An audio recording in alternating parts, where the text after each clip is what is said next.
Bom dia, graças e paz. Vocês estão bem, gente? Glória a Deus, estão felizes? Aleluia, que bom poder participar desse ajuntamento, desse encontro e de alguma forma cooperar naquilo que o nosso Deus e Pai está edificando. Eu costumo dizer que nós não estamos prontos, nós estamos em construção. O apóstolo Paulo, quando escreve a carta aos Filipenses, no capítulo 1, versículo 6, ele vai dizer que aquele que em vós começou a boa obra, ele a aperfeiçoará até os dias de Jesus Cristo. A vida é um processo de construção. E nós estamos, nesses dias, tendo a oportunidade de, por meio de um ajuntamento como esse, sermos edificados como casa, como habitação, como lugar que Deus deseja e anseia por morar. Essa é a história das Escrituras. Em todo o contexto bíblico, de Gênesis a Apocalipse, nós vamos ver Deus buscando um lugar para compartilhar da sua presença, um lugar para revelar quem Ele é. Nós vamos ver sempre Deus buscando para Ele um povo. Por isso, por mais de 20 vezes na Escritura, nós vamos ver Deus dizendo: e eles serão para mim meu povo, e eu serei para eles o seu Deus. E o ápice, o final de todas as coisas, é quando João está em Patmos escrevendo o Apocalipse, no capítulo 21, do versículo 3 em diante, ele dizendo: o tabernáculo de Deus está entre os homens. Eles serão para mim meu povo e eu serei para eles o seu Deus. O cumprimento de toda a profecia bíblica é Deus tabernaculando, é Deus habitando, é Deus morando com a gente para sempre. Por isso que Ele tem trabalhado na edificação da sua casa. Esses últimos dias, o que move, o que mexe meu coração é um sentimento dentro desse cenário no qual nós estamos envolvidos. Me parece que tem algo que nós precisamos nos tornar e tem uma ação que nós precisamos realizar. E eu estava falando para os meninos ali atrás, eu estou me adaptando a esses ambientes, né? Esses ambientes desse tipo de movimento. Eu não sou muito do palco, das luzes, das telas, né? A minha igreja é um pouco diferente, onde eu compartilho das Escrituras. Ela fica numa comunidade sertaneja, no sertão de Juazeiro da Bahia, né? E de vez em quando os porcos passam por lá, as cabras são soltas, e é nesse lugar que eu tenho aprendido, e junto com um grupo de irmãos, sendo ministrado pela palavra de Deus. Mas nessa manhã eu quero compartilhar com você, né? Nós estamos vivendo dentro de uma geração, e em meio a essa geração, nós precisamos entender que o nosso Deus e Pai, Ele tem um plano. Nosso Deus e Pai, Ele trabalha para cumprimento do seu propósito. Nós chamamos isso de propósito eterno de Deus. E nós vamos ver nas Escrituras Ele comunicando o seu plano, o seu anseio, o seu desejo. E se Deus tem um plano, Deus tem uma missão, e a gente entende que dentro desse plano e nessa missão, Deus trabalha com uma agenda, dentro dos tempos, para que o seu plano seja cumprido, para que a sua vontade seja cumprida. E nós olhamos no cenário no qual nós estamos inseridos, que me parece que a Terra está colapsando nos últimos anos.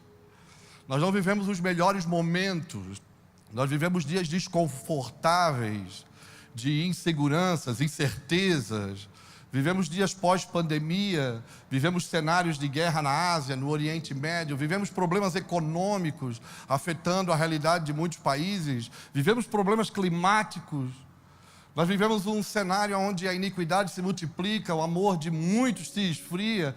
Estamos vendo as formas, os gêneros tomando forma nesse tempo, as ideologias aplicando, né, a sua vontade, discipulando as nações. E me parece que às vezes a gente não está atentado para esse cenário. Me parece que há um cenário de desordem à nossa volta e me perdoe a expressão, mas eu quero ser eu sou assim. Eu acho que a gente brinca de igreja de final de semana. Há um cenário em desordem no mundo. E a gente brinca de igreja de final de semana porque estamos edificando e construindo igreja para nós mesmos. Deixa eu falar uma coisa para você. Igreja tem uma finalidade. Talvez nós entendemos nesses últimos tempos o movimento da igreja. Mas o propósito, a finalidade da igreja é revelar Cristo. O propósito da igreja é para que o Filho de Deus seja revelado e manifesto, para que o mundo possa ser salvo através dele. Diante de todo esse ambiente, eu sinto também Deus nos despertando. Há uma bendita esperança. O meu sentimento é que Deus está nesses dias reposicionando a gente. Eu sei que essa é uma conferência, um encontro de jovens, outros não tão jovens, mas a minha intenção aqui é fazer você olhar para o propósito da sua existência, para a finalidade da sua vida, e para que a gente possa compreender por que nós somos igreja. Igreja é o meio pelo qual Cristo se movimenta. Ele é o cabeça dela. Igreja é o meio pelo qual Deus revela a sua missão. Durante algum tempo, nós ministrávamos e pensávamos que Deus tinha dado uma missão para a gente. Mas à medida que nós fomos caminhando, nós fomos percebendo que Deus não me deu uma missão, Deus tem uma missão. E Ele nos deu como igreja para cumprir, cooperar na missão que é dEle. E quando nós começamos a entender, a compreender essas coisas, mudou um pouco a forma da gente pensar, da gente se movimentar. Como assim? Porque se Deus me dá uma missão, eu executo se eu quiser. Quem é pai aqui sabe do que eu estou falando. Quantas vezes nós damos ordens, missão e obrigações para os nossos filhos, e nem sempre eles cumprem de acordo com aquilo que a gente pede para eles fazerem, não é assim? Agora, se Deus tem uma missão e Ele deu a igreja para cooperar na missão que Ele tem, as coisas mudam um pouco de cenário, porque eu já não tenho mais opção de escolha. Já não é mais sobre eu querer fazer ou não, porque a finalidade da igreja é cooperar na missão de Deus, e a missão de Deus é revelar seu Filho, para que o mundo possa ser salvo por Ele. Amém, gente? Fica de pé comigo. Nós vamos ficar num senta-levanta aqui bem legal. Aleluia.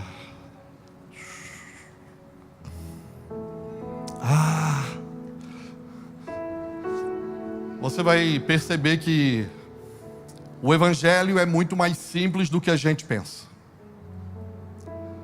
Mas o Evangelho é muito mais profundo do que a gente imagina. A simplicidade do Evangelho é porque está escrito, está consumado. Ele já veio, Ele já fez.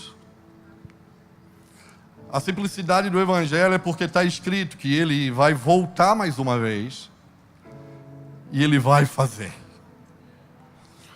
E a simplicidade do Evangelho é porque Ele está presente entre nós hoje aqui, através do Seu Espírito Santo. E Ele está fazendo. O Evangelho é simples. É a gente que complica ele. Mas o Evangelho é profundo. Paulo diz que o Evangelho é o poder de Deus. E a profundidade do Evangelho está condicionado o quanto nós estamos dispostos a nos deixarmos ser afetados por esse poder que é revelado por meio e através da pessoa do Cristo. Ele é simples porque está escrito, está consumado. Ele é profundo porque tem a ver enquanto eu estou desejoso em me relacionar, em ser afetado por Ele. Por isso que Jesus, quando está ensinando seus discípulos em Mateus 13:44, Ele vai dizer que o reino de Deus é semelhante a um homem que encontrou um tesouro escondido num campo. Alegrou seu coração, escondeu aquele tesouro, foi lá, vendeu tudo o que tinha e comprou o campo. Sabe o que eu tenho aprendido? Só tem disponibilidade de vender tudo o que tem para comprar o campo quem reconhece o valor do tesouro. Nunca foi sobre o campo. Nunca foi sobre aquilo que nós podemos fazer ou deixar de fazer. Sempre foi pelo tesouro escondido nele. O tesouro se chama Cristo. Só tem disponibilidade de abrir mão da sua própria vida, de tudo que é, de tudo que tem, e abraçar a caminhada no Evangelho, a jornada da fé. Quem reconhece o valor do tesouro, quem descobriu que não dá mais para viver sem Ele. Sabe, por isso que existe um tipo de gente na igreja que a gente empurra, já viu? A gente tem que ficar empurrando toda hora, tentando convencer ela que aquele é o melhor caminho, tentando convencer ela que fora daquele lugar não tem vida. Mas não vai, parece que às vezes ela não vai. Ela até gosta do lugar, ela gosta das canções, ela gosta do ambiente, ela participa do movimento, mas ela não consegue ter sua vida afetada, alterada. Por quê? Porque ela ainda não reconheceu, não descobriu o valor do tesouro. Ela ainda não foi afetada pelo poder do Evangelho, que é Cristo. O dia que ela entender isso, ela vai deixar de vir à igreja para melhorar de vida, ela vai deixar de vir à igreja para dar certo na vida, ela vai se tornar igreja, porque ela vai entender que é o único lugar que a vida é plena, porque Cristo é o cabeça da igreja. Ela vai esquecer esse negócio de querer ter bons resultados. Ela vai viver a vida por propósito. E ela não vai estar preocupada em fazer o que vai dar certo, ela vai estar preocupada em fazer o que é necessário. A minha oração nessa manhã é que o Senhor encontre em meio à nossa geração um tipo de gente que vai viver um tipo de sacerdócio, que vai caminhar como um tipo de família e se tornar um tipo de igreja que revela a glória do Cristo, que não tem como o propósito de vida outro que não seja manifestar aquele que o salvou das trevas e o transportou para o seu reino de vida e de luz. Vocês estão comigo aqui? Há uma atividade profética aqui nessa manhã. Há uma atividade do Espírito entre nós nessa manhã. Nós só precisamos acessar o que é disponível a nós. Nós precisamos nos submeter a toda a sua vontade. Eu vejo o Senhor soprando no nosso interior. O Senhor despertando o nosso interior para darmos um passo a mais com Ele na jornada da fé. Fecha teus olhos. Aleluia. Aleluia. Aleluia. Pai, em nome de Jesus, o teu Filho, através do Espírito Santo, nesses dias de encontro, de ajuntamento, onde nós estamos reunidos com uma só finalidade: dar a você a glória que é devida ao seu nome. O propósito do nosso ajuntamento, do nosso encontro, da nossa reunião, das nossas canções, é uma coisa só. Nós queremos dar a você aquilo que você é digno de receber: toda honra, toda glória e toda adoração. Nós declaramos nessa manhã que não existe ninguém, nem nos céus e nem na terra, semelhante ao nosso Deus. Por isso, nessa manhã, vem com a tua graça, vem com o teu favor, vem com o teu Espírito e enche a casa, enche o templo da sua presença. O anseio do nosso coração é conhecê-lo e fazê-lo conhecido. Sim, Jesus, revela sobre nós, revela sobre nós, revela sobre nós seu propósito, seu plano, sua vontade nessa manhã. Vem nessa manhã, Jesus, vem nessa manhã. Esse é o anseio do nosso coração. Não faz sentido nós estarmos aqui se não for pela tua presença. Batiza-nos em graça e misericórdia nessa manhã, Senhor. Enche-nos de você nessa manhã. Vem aqui, Jesus, toca-nos com tua graça. Nós declaramos: sem você nada nós podemos fazer. Nós declaramos nessa manhã: nós precisamos do Senhor. Oh, Yeshua, Santo e poderoso Deus, Santo e poderoso Deus, Santo e poderoso Deus, Santo e poderoso Deus, Santo e poderoso Deus. Vamos juntos, vamos revelar os atributos do seu nome. Santo e poderoso Deus, Santo e poderoso Deus. Todas as vezes que os seus atributos são revelados, todas as vezes que nós invocamos o seu nome, nós provocamos um ambiente onde Ele pode gerar a vida dele em nós e também liberar o nosso destino. Vamos juntos nessa manhã. Dê a Ele a glória que é devida ao seu nome.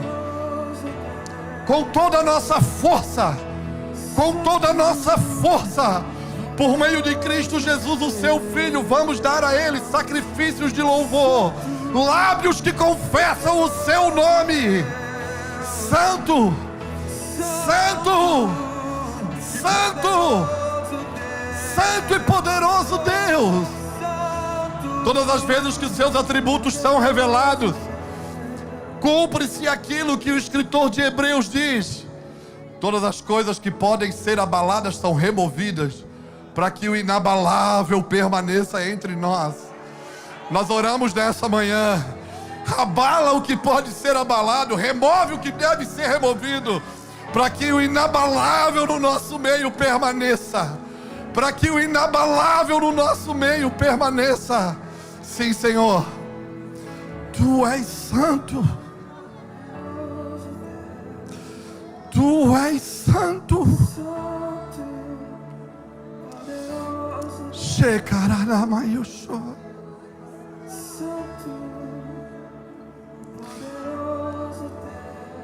Toca-nos com tua graça aqui, Jesus.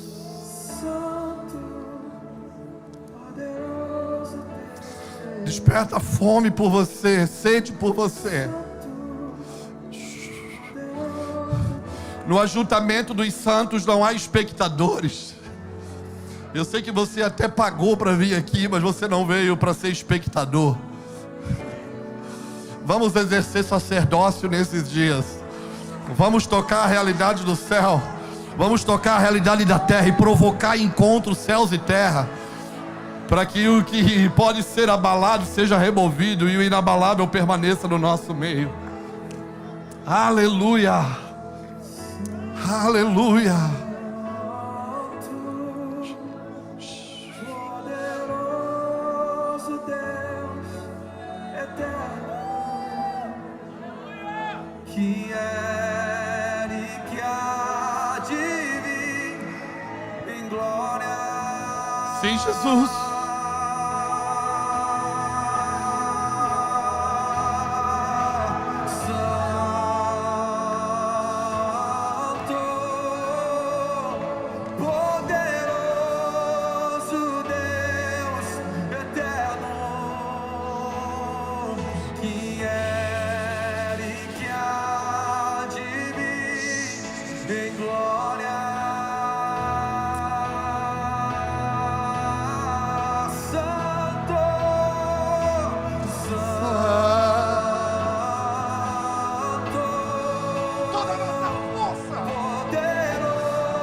Com toda a nossa força,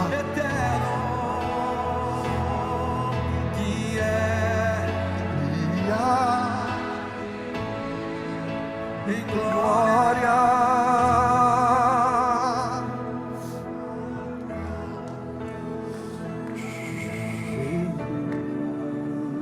Obrigado, Jesus. Você é aquele que sustenta a nossa vida. Você é aquele que, por meio da sua misericórdia, todas as manhãs, nos batiza em misericórdia e sustenta a nossa vida. Obrigado, Jesus, pela vida dos meus irmãos. Obrigado por estar despertando em meio a esses dias uma geração que anseia pela tua presença, que deseja estar com você mais do que qualquer outra coisa. Aleluia, aleluia.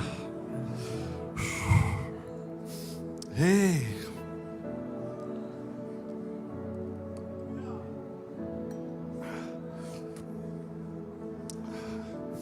O apóstolo Paulo diz em 1 Coríntios 3:11 que não se pode colocar outro fundamento além daquele que já foi posto, Cristo Jesus.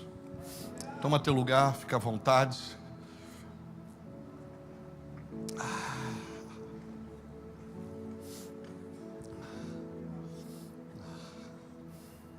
Quando ele está escrevendo a igreja de Corinto, parece que ele tinha recebido muitas informações de uma casa em desordem. Algumas informações vieram por meio de cartas, outras informações vieram por meio de irmãos que estiveram visitando aquela igreja. E ele começa o capítulo 3 falando: olha, eu gostaria de escrever para vocês como espirituais, mas eu ainda não posso, porque ainda sois carnais, porque há no meio de vós dissensões, há no meio de vós contendas, invejas, divisões. Quando diz, eu sou de Paulo, o outro diz, eu sou de Apolo. O que é Paulo? O que é Apolo? Ele vai dizer, eu plantei, Apolo regou, mas é Cristo, é o Senhor que dá o crescimento. E daí ele vai falar de uma construção, de uma edificação. E ele diz que não se pode colocar outro fundamento além daquele que já foi posto, que é Cristo Jesus. E ele vai dizer, olha, cada um vê como é que constrói. Cada um vê como é que está edificando sobre o fundamento que é Cristo. Com palha, feno, madeira, ouro, prata. Porque naquele dia a obra da edificação de cada um será provada como pelo fogo. O que for consumido é salvo, mas sofre dano. O que permanecer recebe galardão ou recompensa.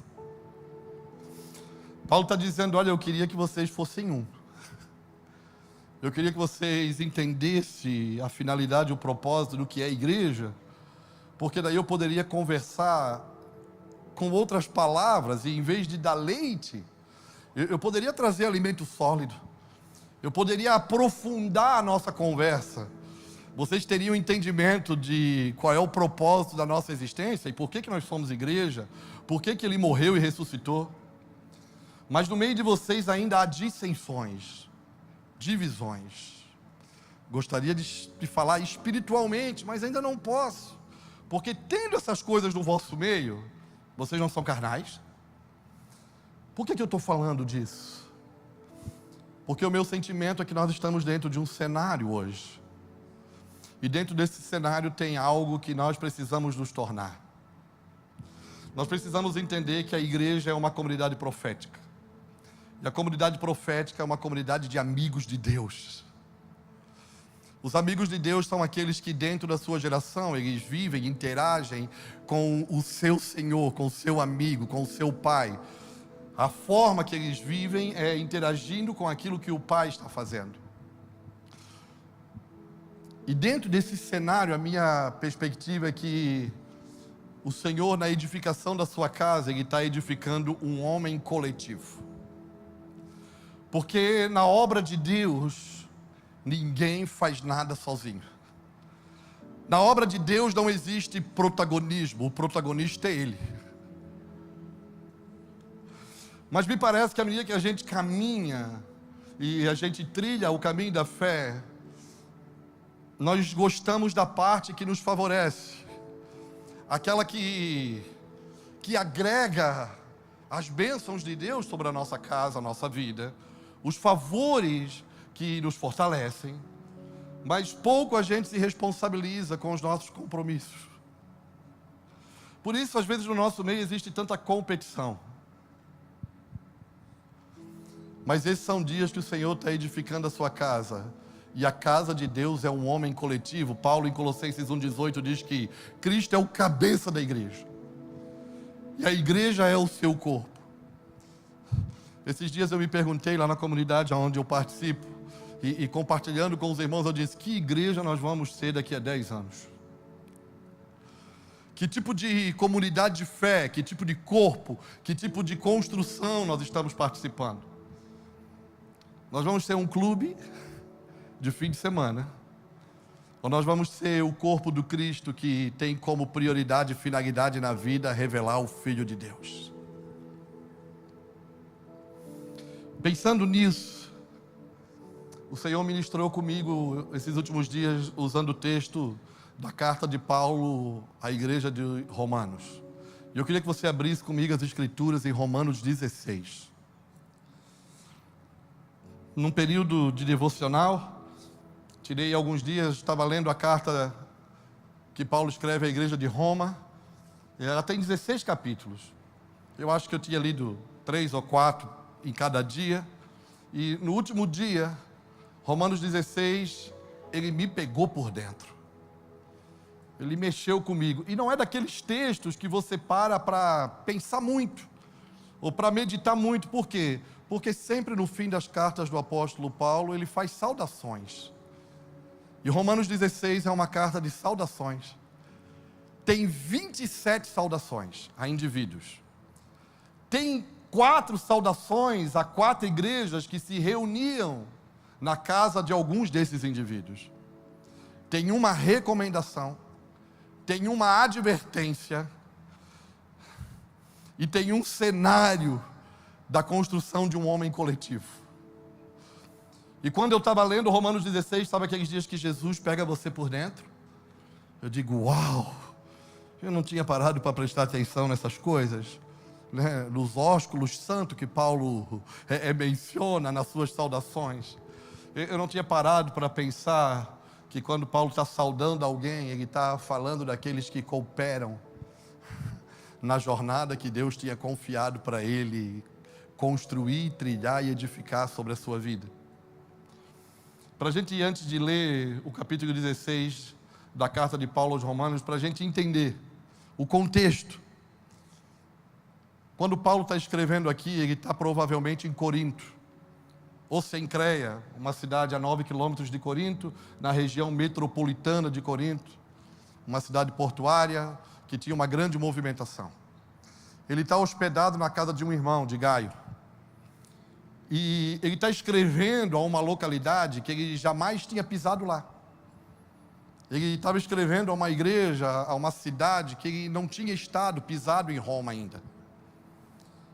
Mas ele está saudando irmãos que contribuíram até aquele momento, em toda a jornada missionária que Deus confiou para ele se tornar o apóstolo dos gentios. Romanos, dentro do contexto teológico, para muitos irmãos, é a carta magna da Reforma Protestante. Para outros irmãos, é o maior tratado teológico de Paulo. Na carta aos Romanos, Paulo ele vai falar da salvação por fé. Ele vai trazer clareza sobre graça, sobre justificação. Ele vai falar do contexto judeus e gentios. Ele vai falar sobre Israel dentro do plano de Deus. Ele vai falar de generosidade. E ele está escrevendo instruções para uma cidade, aonde a igreja do Senhor se reunia naquela cidade.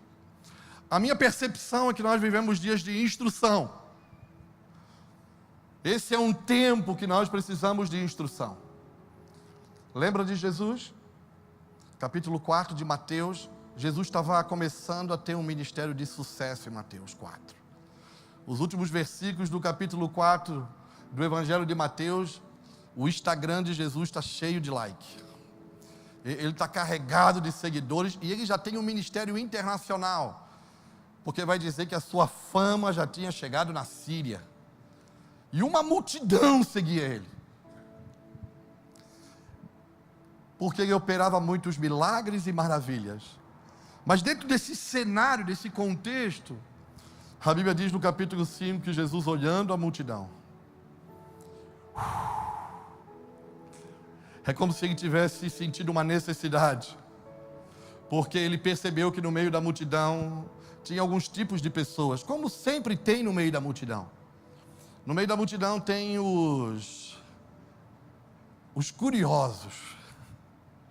É aqueles que eles sempre estão no meio dos movimentos para ver se o que está acontecendo é verdade mesmo, se esse negócio de igreja, reino, clamor maranata, volta de Jesus, essa parada toda aí, se é real mesmo ou é só, uma filosofia de vida. No meio da multidão também tem sempre os aproveitadores. Tem aqueles que eles nem creem tanto, eles nem estão a fim de se comprometer tanto. Eles só estão ali para ver se sobra alguma coisa para eles. Eles estão vendo, quem sabe, estou aqui, também levanta a mão, também bato palmas, também canto um corinho de fogo, em vez em quando até ajudo com um dinheirinho no envelope para dar uma força para o pastor, para a igreja, mas ele quer saber se vai sobrar alguma coisa para ele. Mas no meio da multidão tem aqueles que creem. No meio da multidão tem o que eu chamo sempre de remanescente. Sempre tem um tipo de gente que não segue ele por aquilo que ele pode fazer, pelo seu poder, pelas suas maravilhas, mas é por aquilo que ele é. Porque entendeu que fora dele tudo que tem é existência. Por isso que eu mencionei que nós não estamos na igreja e não viemos à igreja para dar certo na vida e nem para melhorar de vida. Nós somos igreja porque é o único lugar que a vida é plena, fora da igreja, do corpo do Cristo, onde Ele é o cabeça. Tudo que existe é existência, obra do Criador, mas vida e plenitude de vida é só aqueles que estão ligados no seu corpo, que fazem parte do seu corpo, da comunidade de fé que crê no seu nome. E olhando esse cenário, Jesus ele sobe no monte, busca um lugar para sentar e quando ele toma assento, a gente conhece e denomina como Sermão da Montanha, as bem-aventuranças, e 5, 6 e 7 de Mateus, ele traz instruções do viver cristão. Ele simplifica os mandamentos, os estatutos, e ele traz iluminação, clareza, compreensão, para que eles pudessem entender qual é a finalidade e o propósito da sua vida. Quando Paulo está escrevendo à igreja de Roma, ele está dando instruções teológicas. Ele está falando de salvação, de justificação. Ele está trazendo conhecimento a respeito do viver cristão e da necessidade do viver cristão. E quando ele encerra essa carta, ele vai falar com os seus cooperadores. E sabe o que é tremendo? Nós vamos ler. Eu só estou falando para você entender o que a gente vai ler. Quando ele encerra, ele está falando e definindo mais ou menos assim: na obra de Deus, ninguém faz nada sozinho, porque a igreja é um homem coletivo. Abriu comigo aí Romanos? Vamos lá. Versículo 1: recomendo-vos, pois, Febe, nossa irmã, a qual é serva na igreja que está em Cencreia, para que a recebais do Senhor como convém aos santos, e ajudeis em qualquer coisa que de vós necessitar, porque tem hospedado a muitos, como também a mim. Saudai a Priscila, a Áquila, meus cooperadores em Cristo Jesus, os quais pela minha vida expuseram as suas cabeças, o que não só eu lhes agradeço, mas também todas as igrejas dos gentios. Saudai também a igreja que está em sua casa. Saudai Epeneto, meu amado, que é as primícias da Acaia em Cristo. Saudai a Maria. Maria trabalhou muito por nós. Saudai a Andrônico, a Júnias, meus parentes e meus companheiros na prisão, os que se distinguiram entre os apóstolos e que foram antes de mim em Cristo. Saudai a Amplias, meu amado no Senhor. Saudai a Urbano, nosso cooperador em Cristo. E a Estaques, meu amado. Saudai a Apeles, aprovado em Cristo. Saudai os da família de Aristóbulo. Saudai a Herodião, meu parente. Saudai os da família de Narciso, os que estão no Senhor. Saudai a Trifena, a Trifosa, as quais trabalham no Senhor. Saudai a amada Pérside, a qual muito trabalhou no Senhor. Saudai a Rufo, eleito no Senhor, e a sua mãe, e também minha.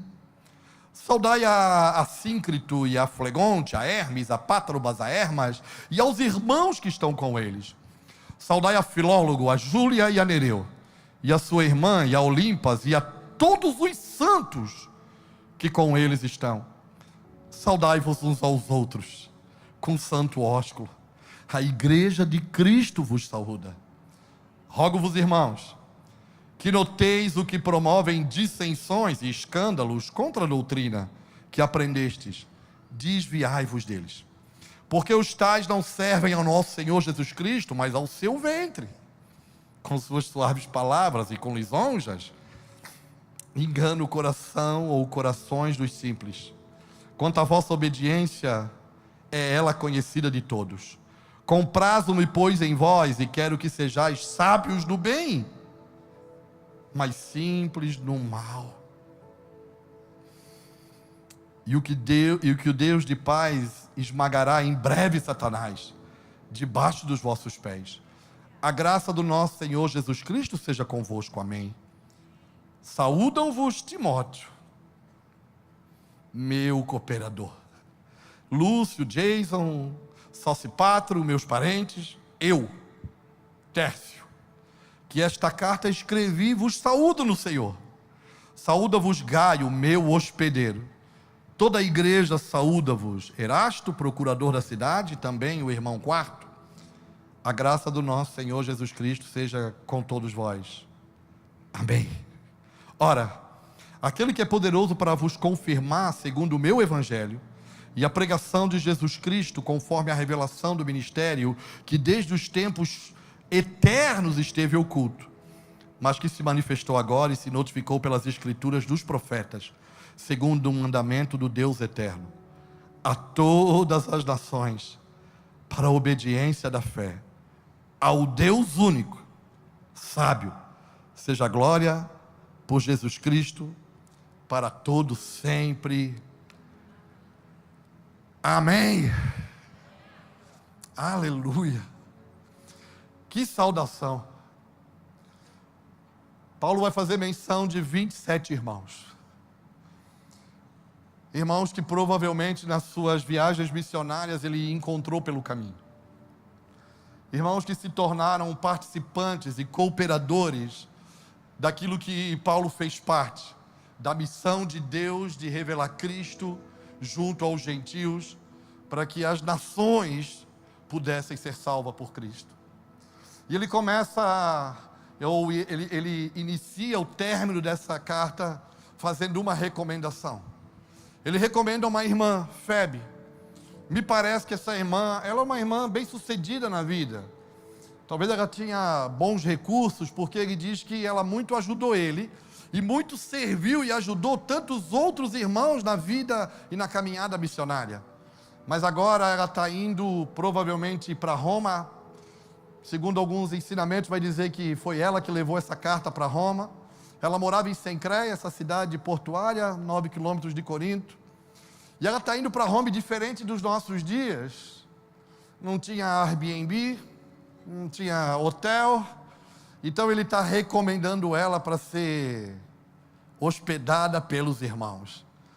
E parece que Paulo está deixando uma instrução aqui. Está dizendo, olha, tem lugares que os nossos recursos não servem para muita coisa.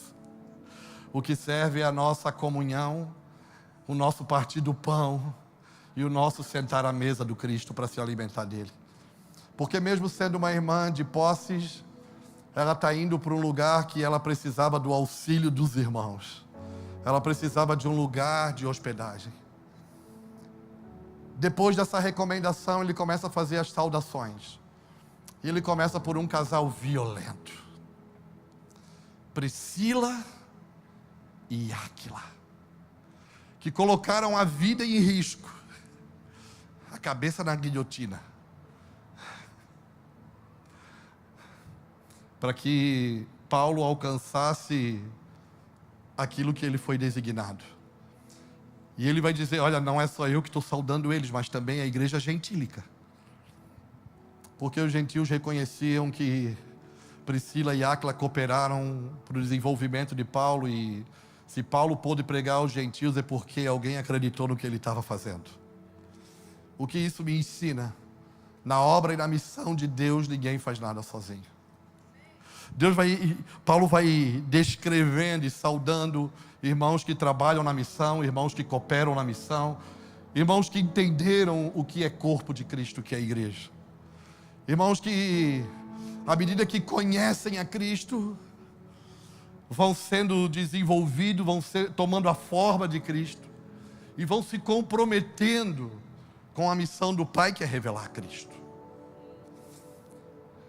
E quando Paulo está escrevendo isso, ele vai fazer uma advertência, porque ele vai dizer que tem um tipo de irmão que não é irmão, porque ele trabalha para a satisfação do seu ventre, ele não está comprometido com a causa de Cristo, ele não está envolvido com o plano de Deus, toda a sua movimentação é por interesse próprio. E Paulo vai ser bem objetivo e dizer, te afasta deles, porque esses irmãos são falsos irmãos, eles só trabalham para saciar seu próprio ventre. Sabe o que eu penso? Às vezes eu me seguro para não falar tudo o que eu penso.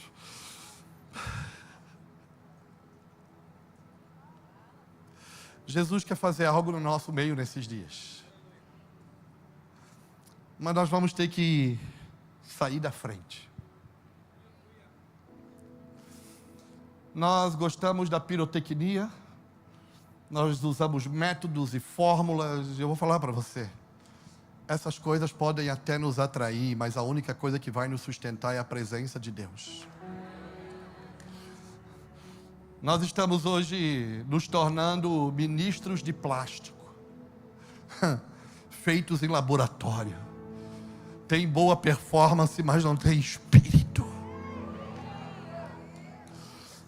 Nós temos boas performances nas plataformas, nós cantamos boas canções. Eu não estou falando que essas coisas são ruins, nós gostamos da pirotecnia, de todo esse movimento, mas às vezes a gente é atraído pelas luzes e a gente sequer percebe a presença. Há um cenário de uma igreja que tem se envolvido nesses dias com fábulas.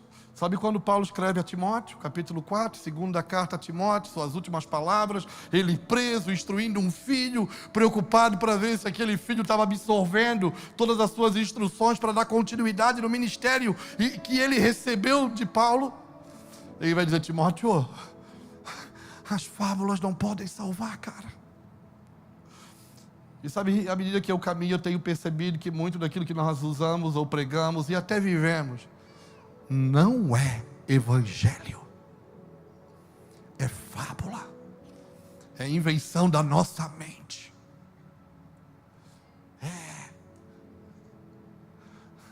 Porque nós queremos atrair as pessoas pelos benefícios que o evangelho promove, e não pelas responsabilidades que ele propõe. Me perdoa, mas eu estou vivendo um tempo que eu acredito que eu não tenho tempo para perder tempo. Eu não sou animador de palco, eu não sou divertidor de plateia. Eu estou orando esses dias para que se levante no Brasil de novo a voz profética e os fundamentos apostólicos.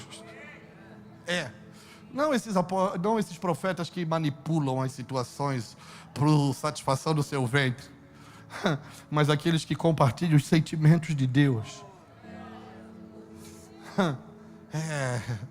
Não os apóstolos que, sei lá se são apóstolos, mas aqueles que, como em Atos 2:42, contribuíram para a edificação da casa do Senhor, aonde diz que naqueles dias o que sustentava e movimentava a igreja era a doutrina dos apóstolos, a comunhão dos santos, o partir do pão e as orações. Ei, Brasil, Deus está convocando a gente para um cenário. A terra está colapsando, as coisas estão em desordem à nossa volta, e parece que a gente anda em círculo, no círculo vicioso do entretenimento. Há alguns anos atrás nós ouvimos que o Brasil seria celeiro de missões.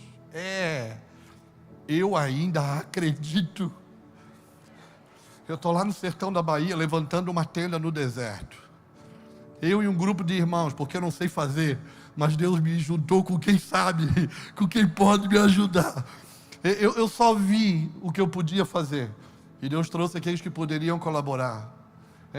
Meia dúzia de pessoas, cara, não tem quase nada lá. Mas nós estamos preparando um lugar para Ele, porque eu não quero dar certo na vida, eu quero cumprir propósito. Eu quero trilhar caminho e a jornada que o meu Pai me chamou. Há uma geração de falsos irmãos, e são falsos irmãos porque estão envolvidos com a satisfação do seu ventre, estão movimentando e construindo a sua vida pelas fábulas e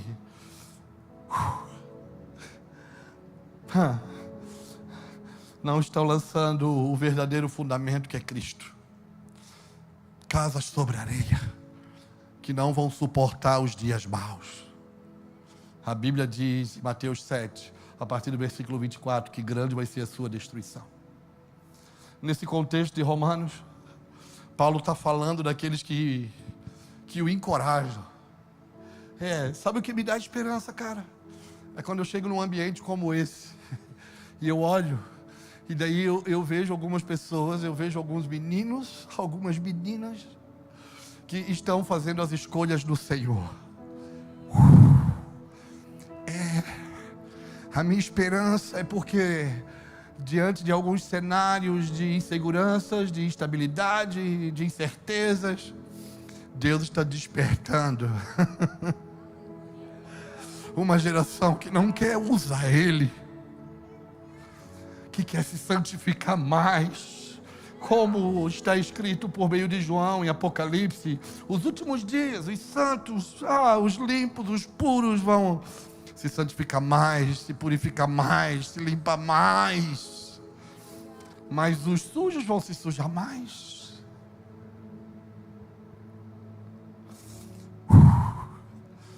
Paulo está dizendo e honrando, irmãos, que o seu nome só aparece nesse momento aqui.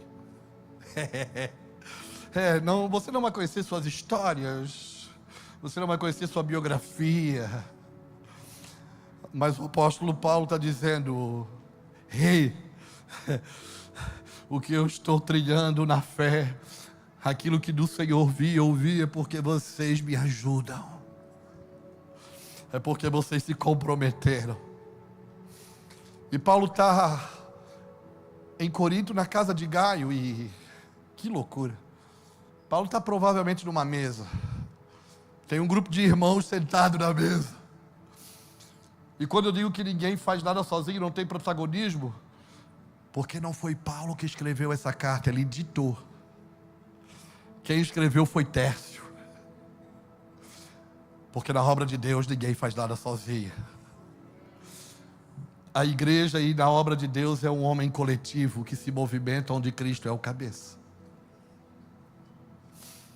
E ele está na casa de Gaio com Tércio escrevendo, e ele permite, Natan, que os irmãos que estão à mesa com ele participam da saudação. Sabe, na minha mente louca, eu penso que eles participaram de toda aquela construção. Eles estavam ouvindo Paulo ditar, em alguns momentos talvez Paulo parando de ditar e explicando para eles o que estava escrevendo, o que estava ditando provavelmente. E Paulo permite. Tem um administrador da cidade, tem um cara que administrava a cidade, o desembargador estava sentado naquela mesa. Tinha um jovem, Timóteo.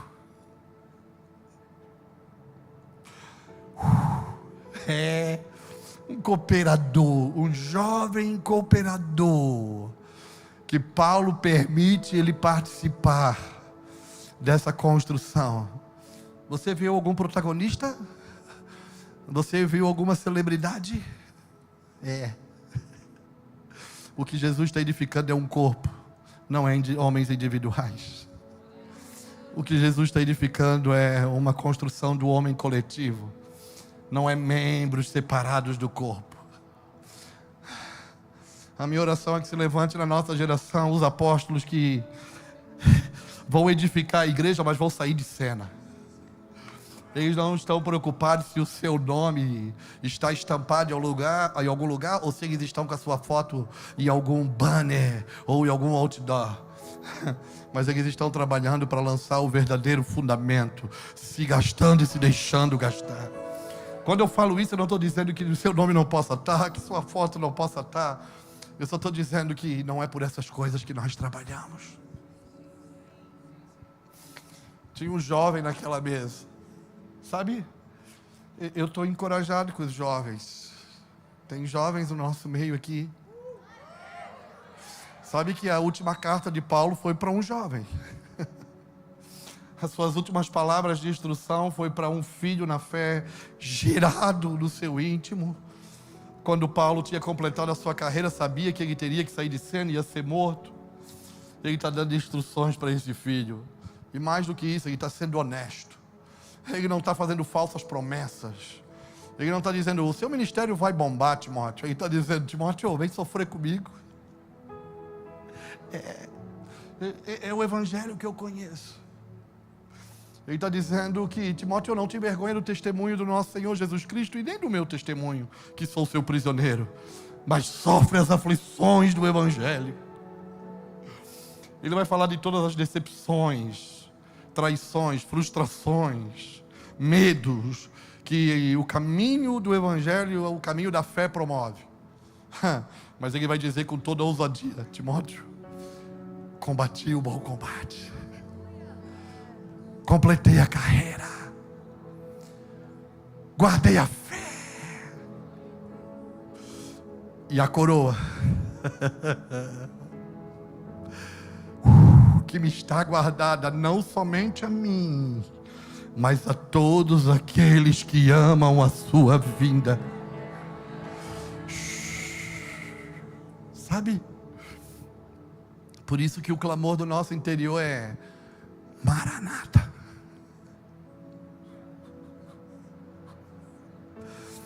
É a bendita esperança que sustenta a nossa jornada de fé.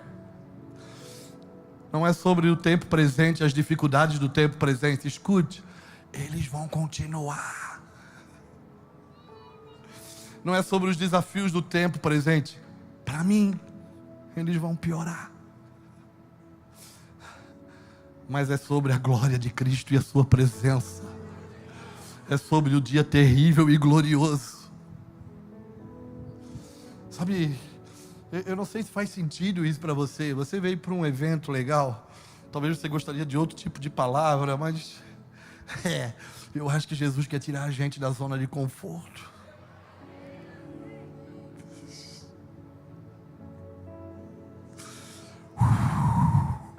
Nós vamos pular.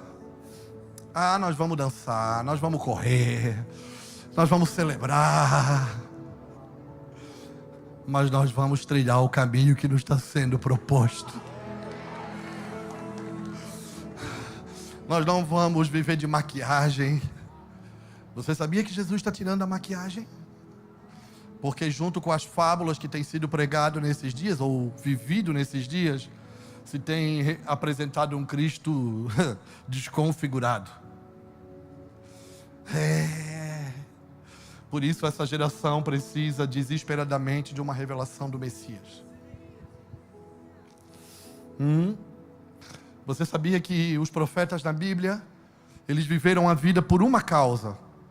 Eles viveram a vida com um anseio. Todos os profetas, os santos da Bíblia, principalmente os do Velho Testamento, eles viveram a vida com um anseio: conhecer a Cristo. Toda a sua jornada, tudo o que eles trilharam e caminharam foram porque eles desejavam ver aquilo que eles anunciaram. E Paulo diz que aquilo que para eles foi oculto, a nós é revelado. Talvez o que nos falte um pouco nesses dias é o anseio por conhecer a Cristo. Qual é o nosso anseio de conhecê-lo e de fazê-lo conhecido? Nesse cenário de edificação de um homem coletivo, nós vamos ver que a obra de Deus ninguém faz ela sozinho. Que dentro do contexto da obra de Deus não há protagonista. Como eu falei no início, esse para mim é o cenário que nós estamos vivendo, de algo que nós precisamos nos tornar. Nós precisamos de uns aos outros. Já percebeu que os ensinos de Paulo, ele sempre dá ênfase em coisas específicas? Cristo é suficiente para a salvação de todo aquele que nele crê, e depois ele vai ensinar a viver cristianismo. E os ensinos dele sobre viver cristianismo é sobre suportar uns aos outros, submeter uns aos outros, sujeitar uns aos outros. Por isso que em Corinto, como a gente mencionou, ele está querendo falar espiritualmente, mas ele não pode, porque no meio deles ainda há dissensões, há contendas, há competições, há divisões, e ele gostaria de falar algo mais profundo. Mas ele não pode, porque um diz eu sou de Paulo, o outro de Apolo. Quem é Paulo? Quem é Apolo? Um plantou, o outro regou, mas o crescimento quem dá é Cristo. E Cristo é o fundamento daquilo que nós fomos chamados para nos tornar. Essa é a primeira parte da minha mensagem. Ela não é teologicamente organizada. Ela não segue passo 1, passo 2, passo 3. Mas eu estou compartilhando de sentimentos sobre os dias que nós estamos vivendo. O que nós precisamos nos tornar hoje? Um homem coletivo. Aonde não tem protagonismo. Aonde desembargadores da cidade, meninos como Timóteo, cooperadores da missão, sentam na mesma mesa. Talvez um dos cenários que nós precisamos decidir, às vezes, em alguns momentos, é tirar um pouco os nossos púlpitos e colocar um pouco mais de mesa. Porque o que sustenta a igreja é a doutrina dos apóstolos, o partir do pão, a comunhão dos santos e as orações. Você me entende? Então, o que nós estamos necessitados de nos tornar nesses dias? Um homem coletivo. Agora abra a Bíblia comigo, em João capítulo 4. Porque talvez essa é a ação, o movimento que nós precisamos ter nesses dias. Tem algo que nós estamos necessitados de nos tornar. E tem uma ação que nós estamos necessitados de fazer. E João capítulo 4.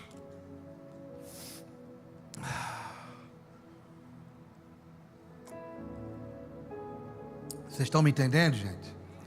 Se você não entender, depois o Felipe vai fazer uma caixinha de perguntas, ele vai responder as suas dúvidas. Tá bom? Que precioso estar aqui com vocês. Vocês nos dão esperança de algo que eu acredito que o Senhor quer fazer. Vou falar outra coisa para vocês.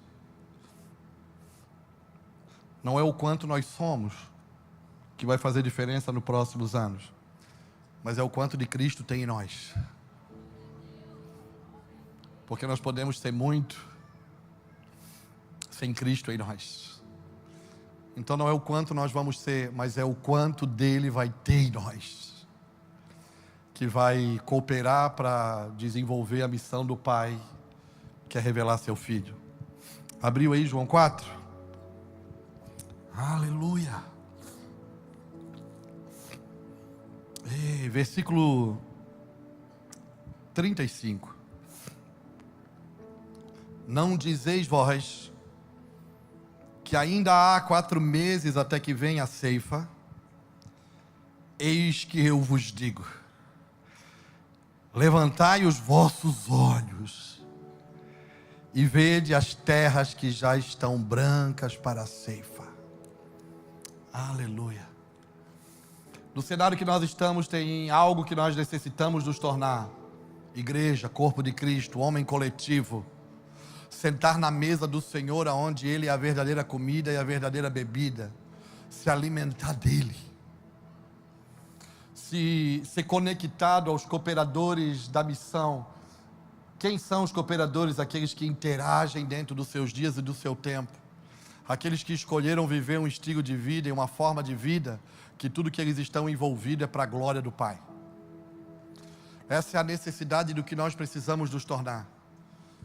Mas, olhando o contexto de uma terra em desordem, de uma terra colapsando e de cenários tomando forma, não só na nossa nação, mas nas nações da terra, me parece que nós temos uma missão nesses dias. O contexto de João 4, a Bíblia vai falar nos primeiros versículos que Jesus estava na Judéia. E quando os fariseus perceberam que ele batizava mais discípulos do que João, mesmo ele não tendo batizado ninguém, eram seus discípulos que batizavam, a Bíblia diz que estando ele na Judéia, ele retornou, ele voltou para Galiléia. Eu acredito que Jesus está fazendo um caminho de volta esses dias, de lugares que ele já esteve plenamente manifestado antes. Alguns anos atrás nós vivemos alguns tipos de movimento que acendeu o nosso espírito, que iluminou o nosso entendimento, que despertou na gente, o anseio de cooperar e de se envolver mais com a missão de Deus. Me parece que Jesus está voltando para um lugar que ele já esteve antes. Ele está voltando para territórios que ele já pisou antes. Deixando a Judéia, ele retornou para a Galiléia. Agora, nesse caminho de volta, de retorno, ele tinha 3 opções. Havia 3 caminhos que traziam da Judéia para a Galiléia. Jesus escolhe aquele que os judeus não utilizavam. Era o caminho mais curto, mas era o caminho que os judeus não utilizavam. Por quê? Porque para utilizar esse caminho era necessário passar pelo território dos samaritanos. E a gente conhece dentro da história bíblica e do contexto étnico que judeus e samaritanos não se dão por causa da miscigenação de raça. Samaritanos são aqueles judeus que na época do exílio se envolveram com gentios e construíram de alguma forma uma religião paralela àquela que Moisés tinha estabelecido junto com os descendentes de Abraão. Por isso que no Monte Gerazim, tempos antes eles tinham construído o templo, mais tarde foi destruído pela mão dos próprios judeus, e havia um conflito étnico e religioso. Mas Jesus escolhe o caminho que ele não era de costume um judeu usar. Por quê? Porque a Bíblia é um livro de encontros. Já percebeu que todos os encontros na Bíblia afetaram a vida de muitas pessoas? Eu percebo que esses dias Jesus tem marcado encontros com a gente. porque é uma necessidade da realidade do céu afetar a realidade da terra, para transformar o nosso caminho, para nos conduzir para o lugar que Ele anseia que a gente esteja. E a Bíblia diz que já pela hora do meio-dia, Jesus avista o poço, as portas da cidade de Sicar, um poço que Jacó tinha dado como herança para José, seu filho. Jesus cansado da caminhada. Jesus às vezes se cansa. E ele senta, seus discípulos vão na cidade de Sicar comprar comida. Ele não sentou ali aleatoriamente. Ele não sentou ali por acaso. Ele sentou porque Ele é um Deus de perto. Ele é um Deus que provoca e promove encontros para gerar vida e para liberar destinos. E nessa hora do meio-dia não era uma hora costume das mulheres buscarem água, porque nesse horário é o horário que o sol está mais alto. Mas havia uma mulher que não era muito relacionada, muito bem vista na cidade. E ela ia isoladamente, sozinha nesse horário, você sabe da história. E quando ela se aproxima, ele entra numa conversa com ela. Jesus está provocando conversa nesses dias, para despertar as nossas reações sobre aquilo que Ele quer comunicar para a gente. Nesse contexto e nessa conversa, Ele pede uma coisa para a mulher: dá água para mim beber. Ela se ofende, porque ela olha para ele e diz: como assim? Tu, sendo judeu, pede água para mim, que sou samaritana, tu não sabe que a gente não se dá bem? Começa uma discussão étnica, começa uma discussão de povo. E nesse contexto, depois dela responder para ele, ele diz para ela: mulher, se tu conhecesse o dom de Deus, e quem é que te pede água, tu me pediria, eu te daria. Aí ela se indigna, aí ela entra ela aprofunda a discussão. Ela vai dizer: és tu agora maior do que o nosso pai Jacó, porque tu não tem nada como tirar água do poço, e és tu maior do que o nosso pai Jacó, que cavou esse poço onde ele bebeu, seu gado bebeu, seus filhos beberam. E aqueles dias eles estavam bebendo, muitos séculos depois. Aí Jesus diz para ela: mulher, se tu me pedisse, eu ia te dar, e águas do teu interior jorrariam para a eternidade.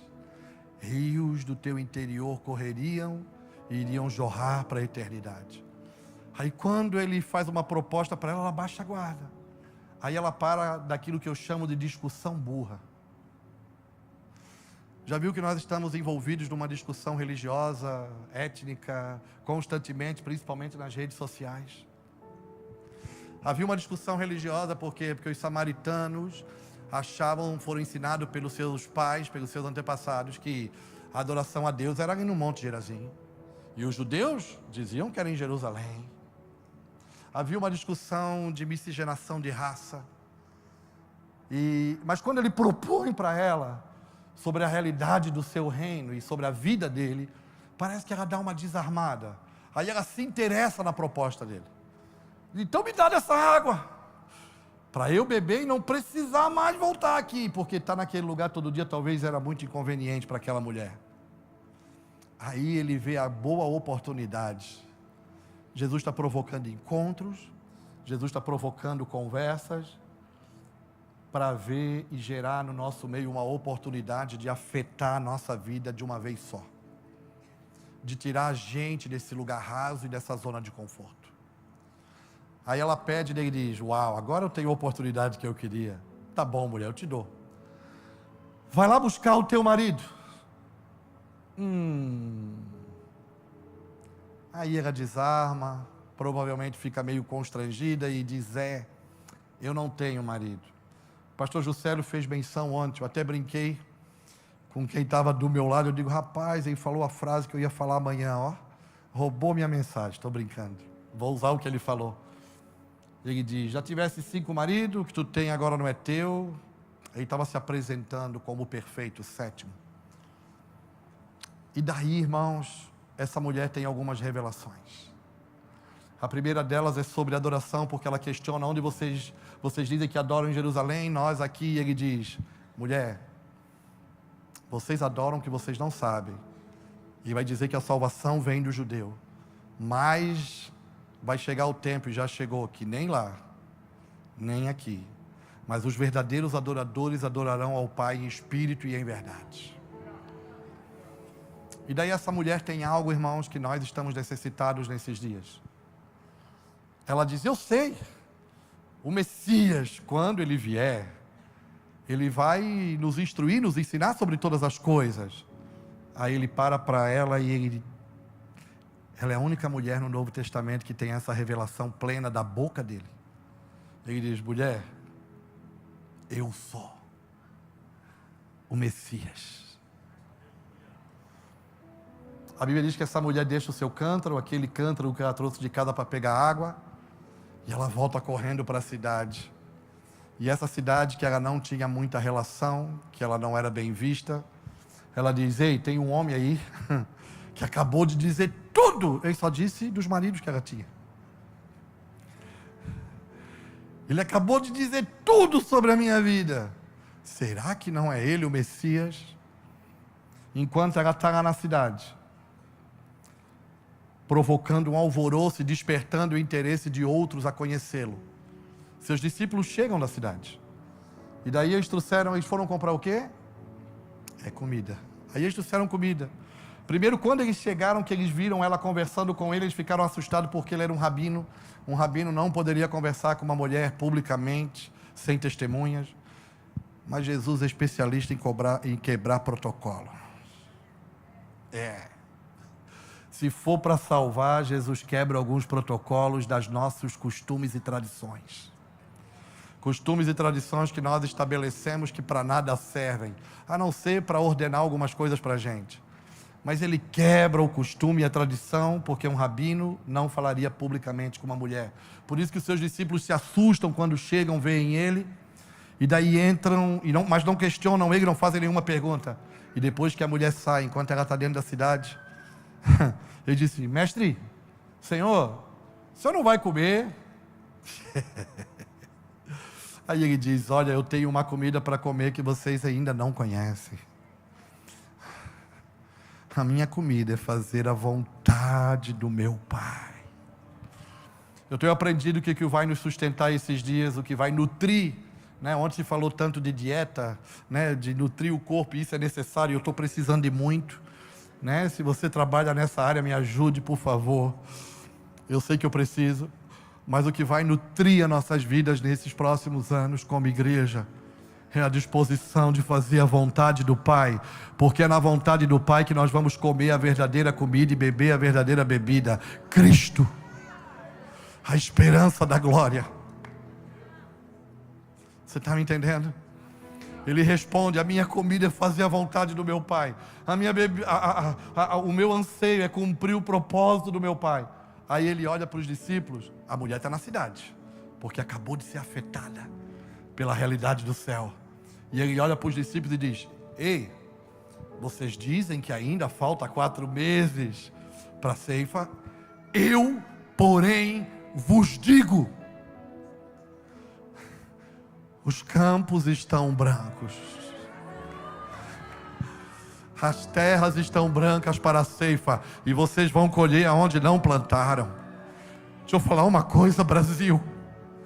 Se nós nos tornarmos o homem coletivo, aonde não buscamos o nosso protagonismo, aonde o protagonista dessa mesa é Cristo, aonde nós entendemos que a missão de Deus não é feita por um homem, mas é por um corpo chamado igreja, que tem como finalidade revelar Cristo.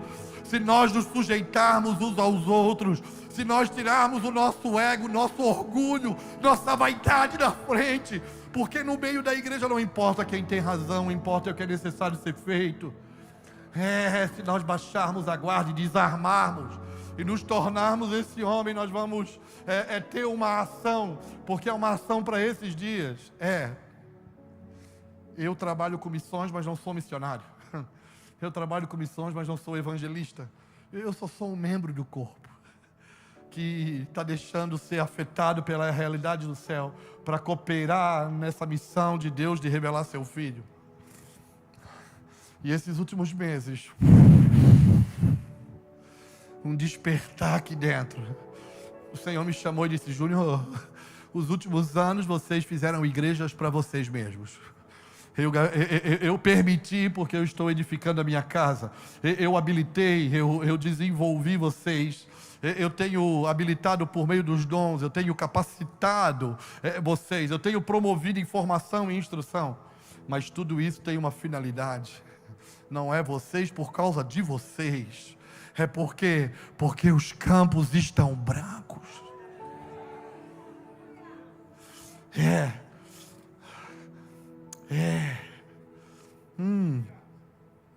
Há o mundo colapsando e a gente andando de um lado para o outro, fazendo coisas para nós mesmos. Eu não estou falando que tem problema, nós precisamos das estruturas para o nosso trabalho. Mas se o que nós fizemos, as nossas reuniões aqui dentro, os nossos ajuntamentos, não revela Cristo, nós somos qualquer outra coisa menos igreja. Porque essa é a nossa finalidade. Pela misericórdia e graça de Deus, Deus tem me permitido ir a alguns lugares. Há um clamor, há um anseio nas nações, na nação Brasil, desejoso por conhecer a Cristo. Por que eu falo que nós precisamos de uma revelação do Messias? Porque nós precisamos revelar Ele na sua plenitude e não fábulas como às vezes nós estamos revelando. Porque nós desenhamos um Cristo para nós mesmos, segundo as nossas necessidades e os nossos anseios. Esse Paulo que sentou à mesa lá em Romanos, que nós lemos, com esse jovem Timóteo, ele dando as suas últimas instruções, ele vai falar disso. Ele vai dizer: Timóteo, conjuro-te diante de Deus Pai, de nosso Senhor Jesus Cristo, que tu pregues a palavra, em tempo e fora de tempo, porque vai chegar um tempo que não suportarão a sã doutrina, mas buscarão para si aqueles que vão satisfazer os comichões dos seus ouvidos. Deixa eu falar uma coisa para você: igreja não é um restaurante aonde eu sento na mesa, chamo o garçom e peço o menu e escolho o que eu quero comer, o que agrada ao meu ventre. E quando a comida não vem no meu gosto, eu devolvo. Está muito fria, está muito quente, muito passada, muito mal passada. Não! O alimento da mesa do Senhor ainda é Cristo.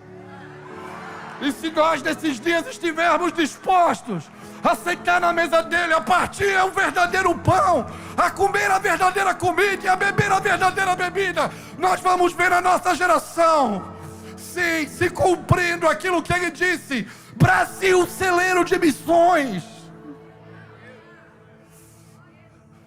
Nós não precisamos fazer muitas coisas. Não, nós só precisamos revelar Cristo. Agora, para revelar Cristo, nós precisamos conhecê-lo. Nós precisamos ter intimidade com Ele.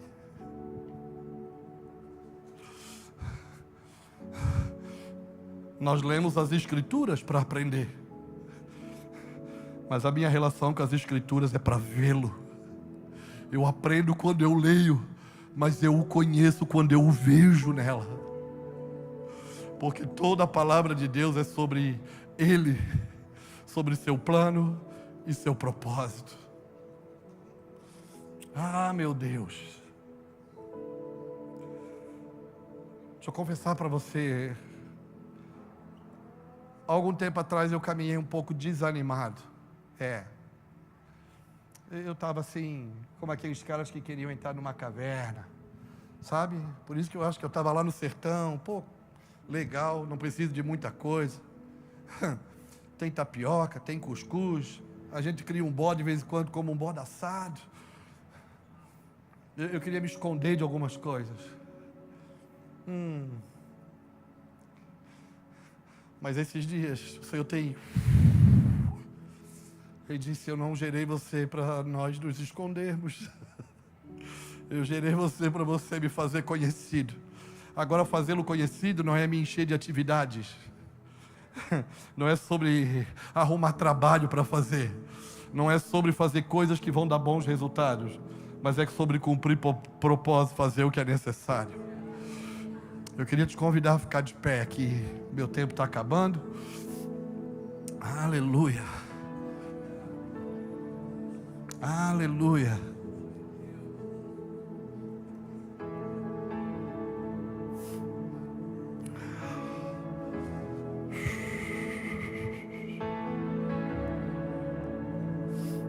O Evangelho é mais simples do que nós pensamos, mas é muito mais profundo do que nós imaginamos. Vamos recordar: a simplicidade do Evangelho é porque está escrito, está consumado. A profundidade do Evangelho é porque tem a ver em eu me deixar ser afetado por Ele, para ter a minha vida e o meu destino transformado.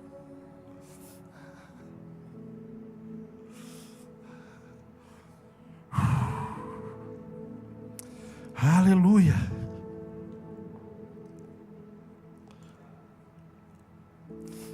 Há tantos dons escondidos aqui. Há tantos talentos que Deus compartilhou que estão deixando de serem multiplicados porque foram escondidos. A finalidade do Espírito Santo na nossa vida, querido, é para gerar Cristo. A finalidade dos dons do Espírito na nossa vida é para nos habilitar e nos capacitar para revelar Cristo. E nós precisamos desses dias conhecê-lo para fazê-lo conhecido.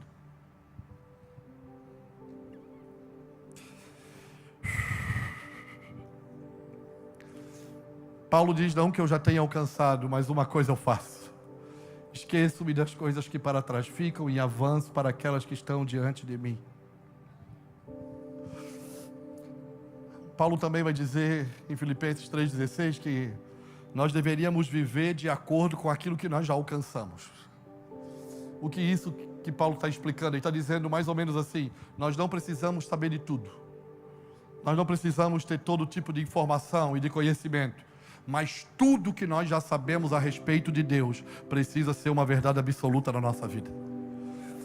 Deus não exige, irmãos, que eu tenha todo o conhecimento, toda a ciência, toda a sabedoria. Mas Deus se comunica por meio do seu Espírito com a gente, trazendo entendimento e dizendo: tudo aquilo que você sabe a meu respeito precisa ser uma verdade absoluta que afete de uma maneira poderosa a sua vida. E isso só vai acontecer se você se permitir, se você tomar decisões, se você se deixar ser modelado pelo poder do Evangelho. Eu queria ter uma palavra de oração para a gente encerrar essa manhã. Há uma convocação nesses dias. A convocação é: eu estou edificando um homem coletivo. Vamos ser um. Vamos sentar na mesa do Senhor, na mesa do seu conselho. Como ele diz em Jeremias: se eles estivessem sentados na mesa do meu conselho, então eles teriam me ouvido e não permitiriam que o meu povo se afastasse, se distanciasse e pecasse contra mim. Nós precisamos entender a finalidade da igreja. A igreja é esse corpo, esse homem coletivo. E nós temos uma movimentação nesses dias, uma convocação. Vocês dizem: a ceifa ainda falta 4 meses para ela. Eu, porém, vos digo: os campos estão brancos, levantem os vossos olhos.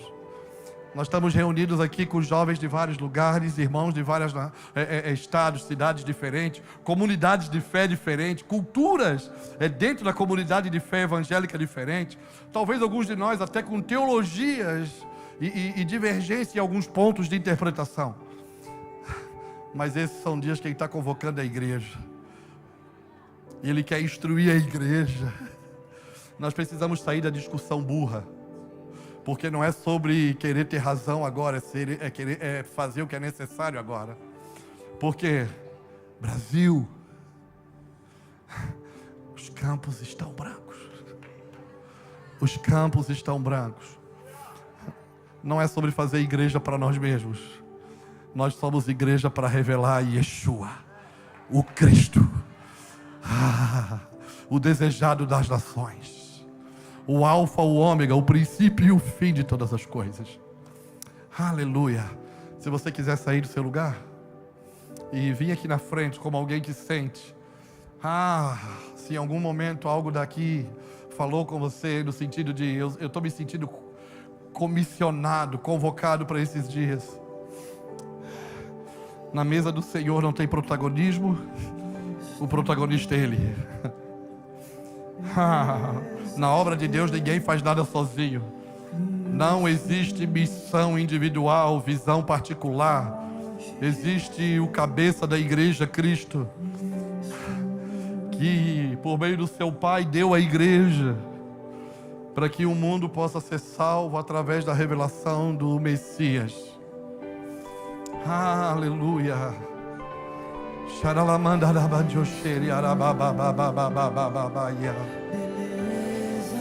Espírito Santo, ativa o dom que é em nós aqui. Eu oro por um despertamento aqui nessa manhã, de todos os talentos, vocação, que estão escondidas, guardadas para nesses dias, que venham para fora. Eu sei. Às vezes a gente se frustra com esse negócio de igreja. Às vezes a gente se decepciona com esse negócio de religião. Eu sei. Às vezes a gente se sente traído com esse negócio de reino de Deus. Parece que não me contaram toda a verdade, mas deixa eu falar para você. Vale a pena. São dias de se deixar ser acessado. Por quê? Porque essa leve e momentânea tribulação não pode ser comparada com o peso de glória que há de vir. E há uma coroa de glória guardada, segundo Paulo, não só para ele, mas para todos aqueles que desejam, que anseiam, que vivem a vida esperando o seu retorno e a sua vinda. Aleluia. Pai, em nome de Jesus, nós queremos te dar glória, honra e adorar teu nome, sendo grato por toda a sua bondade para com a nossa vida e a nossa casa. Eu oro nessa manhã sobre a vida dos meus irmãos, assim como o Senhor tem provocado inquietude aqui dentro, como o Senhor tem provocado, Senhor, um despertar aqui dentro, onde desânimos têm sido transformados em bendita esperança, onde as incertezas têm se revelado como lugar de convicção e de segurança. Sim, Senhor, eu oro para que haja um despertar no nosso meio nesses dias. Que esse CNJ não seja só mais um encontro onde jovens vêm para ter 2, 3 dias de reuniões e de movimentação, mas que sejam dias que afetem a nossa vida poderosamente. Libera a tua vida aqui, libera destinos aqui. Em nome de Jesus nós oramos, Pai. Nós pedimos que a tua graça seja revelada, que o teu poder seja manifesto. Sim, Senhor. Sim, Senhor. Sim, Senhor. Sim, Senhor. Nos faz, Senhor, nesses dias, segundo o que o teu Espírito precisa. Nós não queremos ser carnais. Nós não estamos como aqueles que competem uns com os outros. Nós não estamos em busca dos nossos próprios interesses. Mas nós queremos, Senhor, cooperar em toda a sua boa obra. Obra essa que o Senhor estabeleceu para a gente andar nela. Em nome de Jesus. Receba a graça de Deus, vida de Deus, presença de Deus, santidade de Deus. Vem para fora. Vem para fora. Vem para fora. Vem para fora. Toca, Espírito Santo. Toca, Espírito Santo. Toca, Espírito Santo. Sopra sobre esse lugar. Sopra sobre esse lugar.